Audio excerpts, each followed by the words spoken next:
Christmas decorations na yari sa gulong ng tricycle o Christmas tree na gawa sa kaha ng sigarilyo. Ang mga kakaibang palamuti sa Pasko, tampok sa pagpapatrol ni Mark Logan.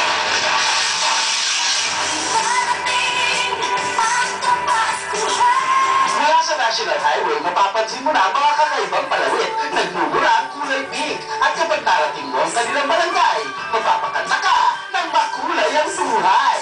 Nagtayo kami ng gulayan sa barangay na ito ay isang programa ng pagkaduhayan.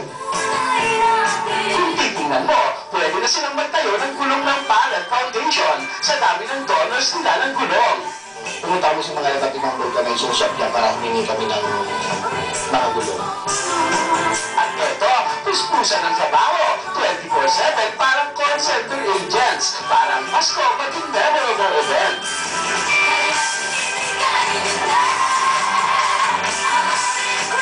Kaya pala medyo ulonte ang pumapasatang tricycle sa inyo tag.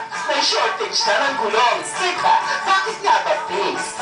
Wala naman sa itsura mo ang favorite kong pinka. Pink, yung P palindan, yung I ay isang, at yung N ay nayon, at yung K kakaiba. Kaya palindan, isang nayon kakaiba. Hindi ba ka, Chairman? Isa kang bayani! Isa kang bayani!